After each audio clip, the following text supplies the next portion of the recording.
ఏం చెప్పిన మేము బంద్ చేయండి మీరు లేదు మీరు లొల్లి పెట్టుకోవాలి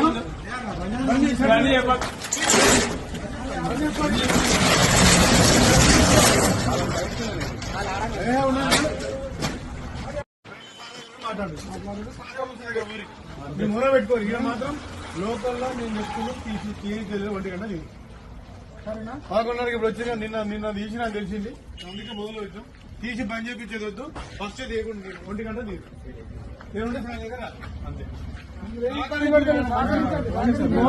మా సార్ చెప్తానే నేను తీసుకుంటాను వస్తానే ఉన్నాం మీరు ఇప్పుడు చేసిరనుకో మీరు పోయినాక తీసి రేపు ఎవరు చూడాడు ఏం చేయడానికి చేసి ఇది చేసుకొని ఇబ్బంది పడకండి ఓపెన్ చెప్తున్నా 6 గంటలకు పర్మిట్ రూమ్ 6 గంటలకే పెట్టండి మళ్ళా మీతోటే మీరు తర్వాత ఇబ్బంది పడతారు మీకు ఇష్టం పెట్టుకోండి ఏముండవు అన్ని పడేసే ఉండదు రేపటి నుంచి అయితే ఈ రోజు అంటే ఏం వంటలేదు రేపటి నుంచి మాత్రం 6 గంటలకే పెట్టాలి 6 గంటలకు పర్మిట్ రూమ్ వెయిట్ చేసుకోకూరి ఇబ్బంది పడకూరి మీరు ఇబ్బంది పడుతుంది చెప్పి 6 గంటలకు పర్మిట్ రూమ్ గుర్తుపెట్టుకోండి సరేనా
ఇంతకుముందు ఎమ్మెల్యే గారు 1 గంటకు దిమ్మని చెప్పారంట. అయితే మేము మా ఐఎస్ డీసీ గారికి కూడా వాళ్ళ దృష్టికి తీసుకెళ్లటం జరిగింది.